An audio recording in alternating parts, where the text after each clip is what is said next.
नमस्कार मेरे प्यारे बच्चों, हिंदी की इस नई कक्षा में आपका पुनः स्वागत है।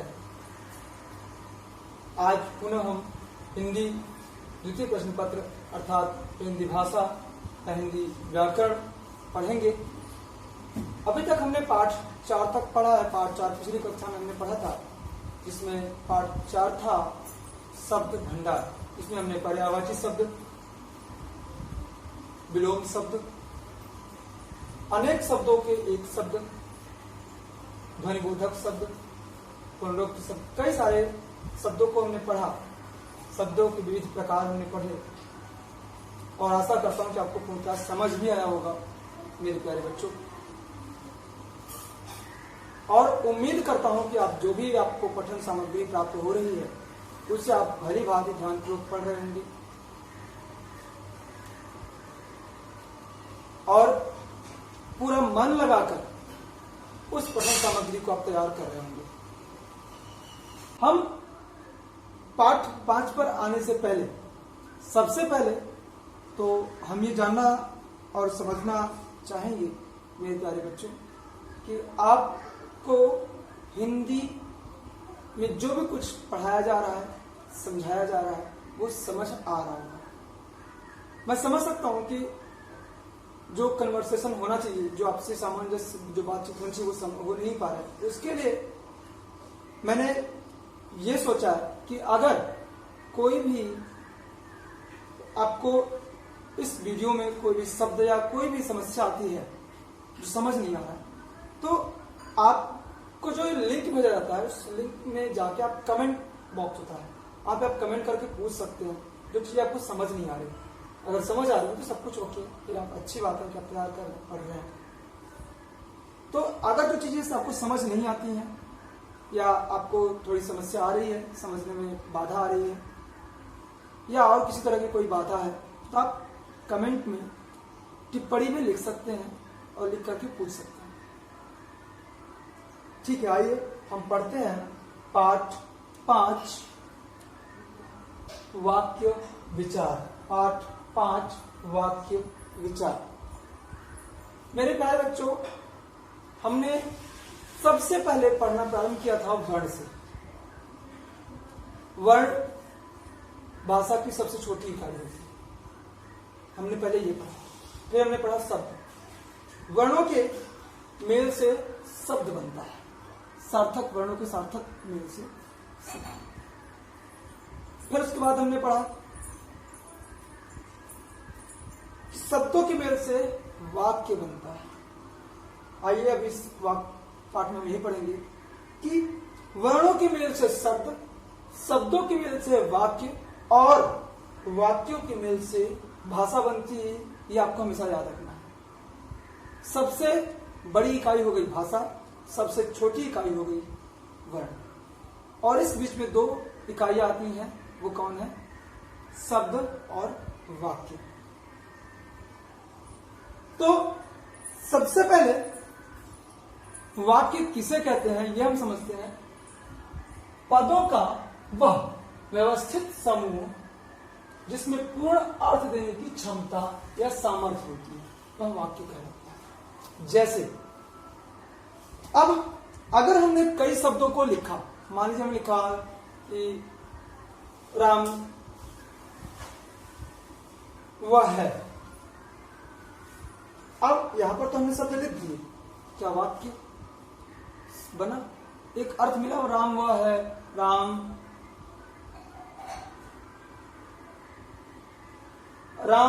श्याम गया।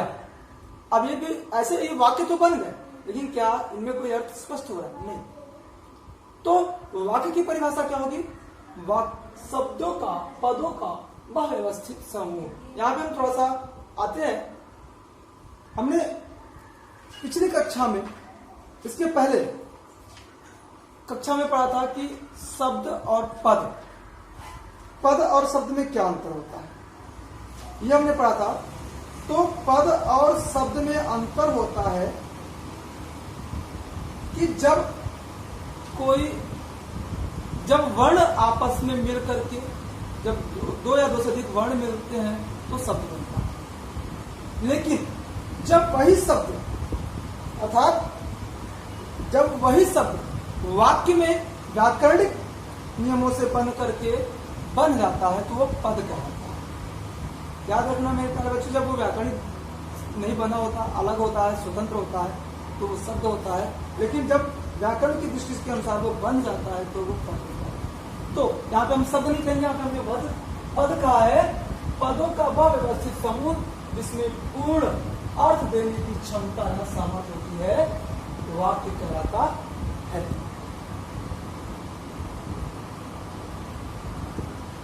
आगे फिर से हम समझेंगे कि जब ऐसा कोई पद, कई सारे पद जब आपस में मिले तो वो मिल करके जब जुड़ जाते हैं, एक नियम के अनुसार बन जाते हैं और सार्थक एक अर्थ दें, एक अर्थ को स्पष्ट करें, तो वो क्या कहलाता है? पद कहलाता है। समझ आता है? वाक्य कहलाता है। इसके बाद आते हैं हम वाक्य। वाक्य के अंग। याद रखिएगा मेरे प्यारे बच्चों, वाक्य के भेद और वाक्य के अंग दो होंगे। आप अंग और भेद में अंतर समझिएगा। यहाँ पे हम वाक्य के अंग पढ़ रहे हैं कि भेद। वाक्य के भेद हम आगे अगली कक्षा में पढ़ेंगे इसी पाठ में, लेकिन अभी इस कक्षा में हम अभी जो आपके सामने पढ़ रहे हैं वह है वाक्य के अंग। वाक्य के अंग दो हैं। कौन कौन से हैं? वाक्य के दो अंग कौन कौन से हैं? उद्देश्य और विधेय। उद्देश्य और विधेय। उद्देश्य जिसके बारे में, उद्देश्य क्या है ये समझना है। उद्देश्य हमें समझना है कि जिसके बारे में कुछ कहा जाता है या जिसके बारे में कुछ कहा जाता है अर्थात कर्ता, जिसके बारे में कुछ कहा जाता है, कौन कहता है? कर्ता कहता है। तो उसे सूचित करने वाले शब्द को उद्देश्य कहते हैं, अर्थात कर्ता को उद्देश्य कहते हैं। याद रखना आपको, कर्ता को ही उद्देश्य कहते हैं। ठीक है।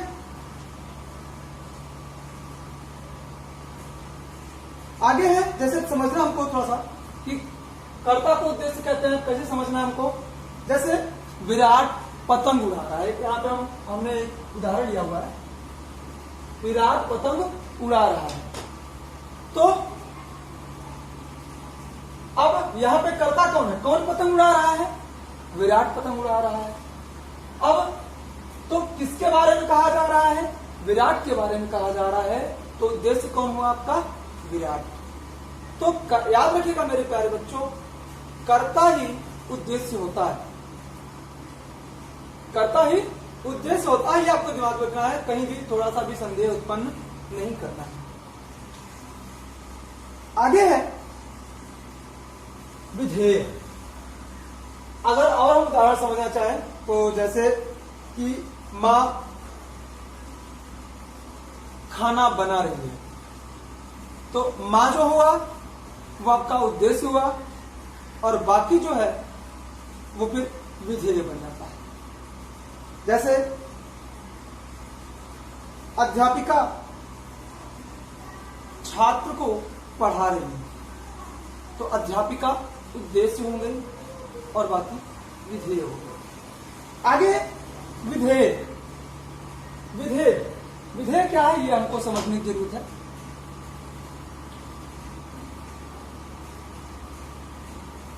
यहां पहले उद्देश्य को पहले स्पष्ट कर लेते हैं फिर से कि कर्ता। याद रखिएगा मेरे प्यारे, जिसके बारे में कुछ कहा जाता है उसे सूचित करने वाले कर्ता शब्द को या उसे सूचित करने वाले शब्द को उद्देश्य कहते हैं। जैसे विराट पतंग उड़ा रहा है। अतः अब यहां विराट और विराट के बारे में कुछ कहा गया, अतः इन वाक्यों में विराट उद्देश्य है। हम यह भी कह सकते हैं कि किसी वाक्य का कर्ता ही उस वाक्य का उद्देश्य होता है। विधेय क्या है? आखिर विधेय है कि उद्देश्य के द्वारा किया गया कार्य विधेय कहलाता है। उद्देश्य के द्वारा किया गया कार्य विधेय कहलाता है। जैसे विराट पतंग उड़ा रहा है, उद्देश्य जो कार्य कर रहा है, यहां हमको समझने की थोड़ी सी आवश्यकता है कि जिस कार्य को जो शब्द जिसके माध्यम से हो रहा है, इसके माध्यम से जो कार्य हो रहा है वह शब्द क्या है? उद्देश्य है। और जो कार्य किया जा रहा है वह कार्य क्या है? विधेय। अर्थात पूरा वाक्य कितने भागों में बट गया? दो भाग कौन कौन से? उद्देश्य और विधेय। तो उद्देश्य के द्वारा किया गया कार्य विधेय कहलाता है। इसे विराट पतंग उड़ा रहा है। हमने इसीलिए उदाहरण को सेम एक ही उदाहरण को हमने दोनों में लिखा ताकि समझ आए।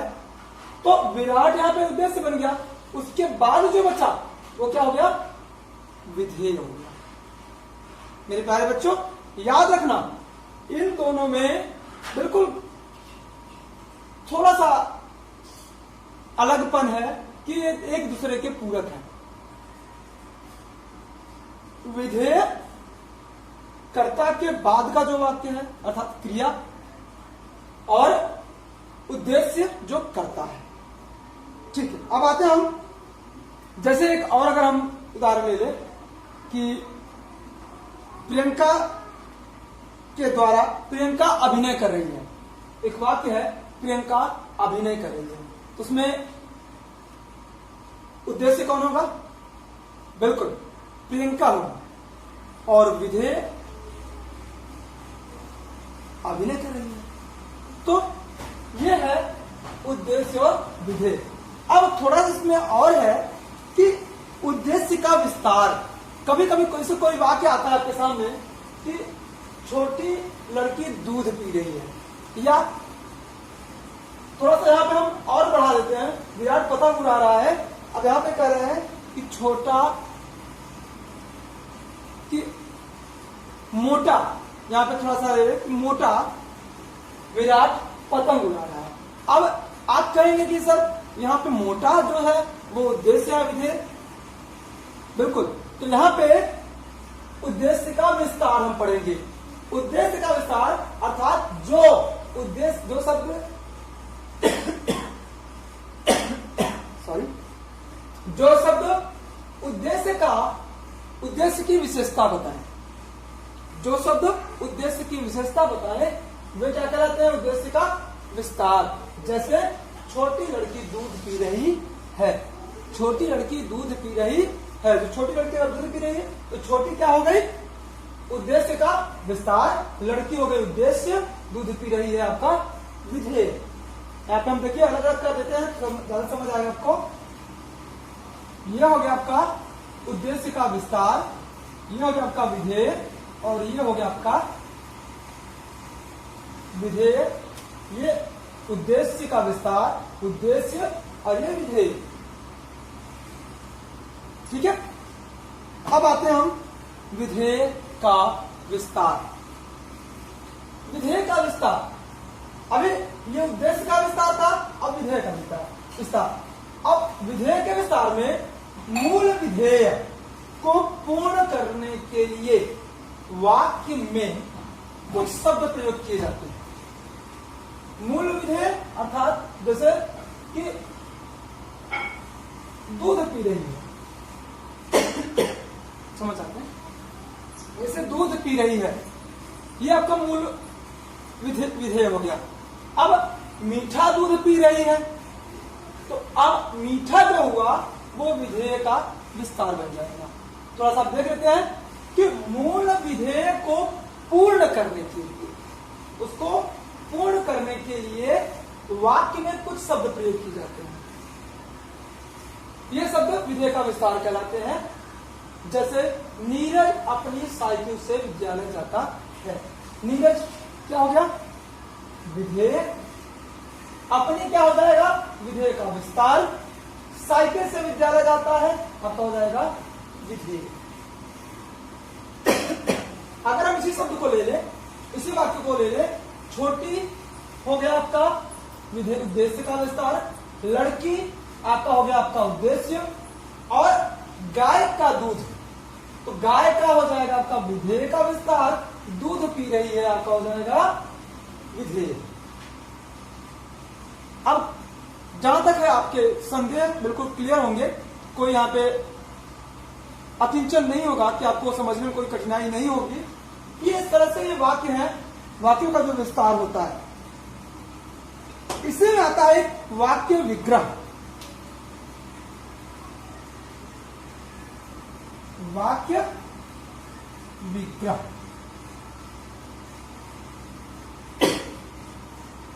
वाक्य विग्रह में क्या होता है, जैसे चाचा जी गौरव के लिए ऊन का बना एक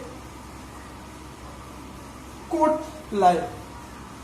चाचा जी गौरव के लिए ऊन का बना एक कोट लाए। इसमें अब देखेंगे कर्ता क्या है, चाचा जी, अर्थात कर्ता विधेय हो गया आपका। अब उसका विस्तार, विधेय का विस्तार कौन होगा, गौरव के लिए, और इसमें क्रिया होगी लाना, तो वो आपका विधेय हो जाएगा। और उसका कर्म होगा कोट, तो वो आपके इसमें जुड़ जाएगा।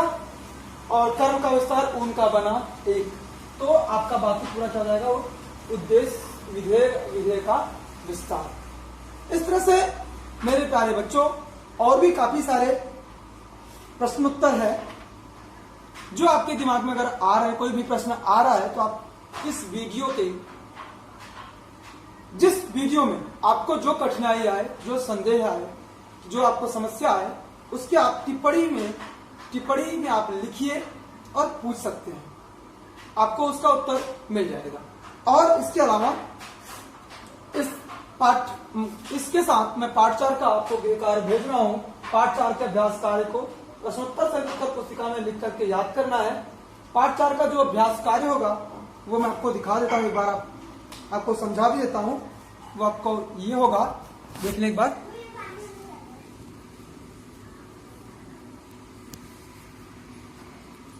पहला है समान अर्थ रखने वाले शब्द कहलाते हैं। वो पहले आपका क्लियर होगा, समान अर्थ कौन रखता है, पर्यायवाची। मछली का पर्यायवाची शब्द क्या होगा, नृप माने राजा होता है, नीरज माने कमल होता है, मीन माने होता है मछली, तो मछली का पर्यायवाची होगा मीन। दूध, पानी तथा अमृत शब्द अनेकार्थी हैं। दूध माने भी, दूध, पानी और अमृत ये तीनों किसके अनेकार्थी हैं, एक शब्द उसका अनेक अर्थ। तो मधु माने होता है शहद, सूत माने होता है पुत्र या सूत्र। तो अब यहाँ पे पय माने होता है दूध, पय माने पानी और पय माने अमृत। तो पय का अनेकार्थी शब्द होगा दूध, पानी और अमृत। जिसका कभी नाश न हो उसे क्या कहते हैं, तो आगे अजय माने होता है जिसे कभी जीता ना सके, असाध्य माने जो कभी साधा ना सके, और अनस्वर माने जिसका कभी नाश न हो, तो अनस्वर इसका सही होगा। तो क में होगा आपका पर्यायवाची, ख में होगा आपका मीन, घ में होगा आपका पय, ग में होगा पय, और घ में होगा आपका अनस्वर। और दूसरे का क में आपका, दूसरे का क गलत है। अलंकार का पर्यायवाची शब्द तम नहीं होगा, बिल्कुल होता है, नहीं होगा इसलिए गलत कर दिया इसने। कटु का विलोम शब्द मधुर होता है, बिल्कुल सही है। जो दिखाई नहीं दे उसे अदृश्य कहते हैं, ये भी सही है। तम और ताप दोनों का एक ही अर्थ होता है, गलत है। तम माने होता है अंधकार और ताप माने होता है तापमान अर्थात गर्मी। कुत्ते की बोली भव होती है, बिल्कुल सही है। और तीसरे में कम बिजली का नाम अन्य नाम दामिनी भी है। ख अचानक होने वाला आकस्मिक कहलाता है। ग आरोप प्रत्यारोप एक दूसरे की विपरीतार्थी शब्द हैं। घ चिड़िया चहचहाती है, और अंग मेढक तर तर करता है। अब आते हैं यहाँ पे हम, कनक का पर्यायवाची अनेकार्थी शब्द होगा सोना, धतूरा और गेहूं। कर का अनेकार्थी होगा हाथ, किरण और टैक्स, टैक्स माने भी कर होता है। और तुलना का अनेकार्थी होगा तुलना माने अपेक्षा, तुलना का होता है फिर आवश्यक, आवश्यकता और आशा। घ का कुल माने होता है वंश, कुल माने होता है सब, कुल माने जोड़। आराम का होगा विश्राम, बगीचा, सुख, चैन। इसके बाद यहाँ पे शब्दों का एक शब्द है जो कवि ने मरे अमर, इसका कोई अंत न हो, अनंत। जो लोगों में प्रिय हो लोकप्रिय, जो मीठा बोलता हो मृदुभाषी, जिसका आकार हो साकार। और इन प्रश्नों के उत्तर मैं आपको लिखित रूप में भेज रहा हूँ मेरे प्यारे बच्चों, इनको आप पूरा करेंगे और यही याद करेंगे। और मैंने आपको पिछले वीडियो में गृह कार्य दिया था जिसमें आपको यह था कि आप शब्दार्थ जो इसमें इस पाठ के जो पाठ 4 शब्द भंडार में जो भी होगा उसे आप याद करेंगे। पर्यायवाची शब्द, विलोम शब्द और अनेकार्थी शब्द वो सब याद कर लेंगे। फिर अगले वीडियो में मिलते हैं, तब तक के लिए धन्यवाद।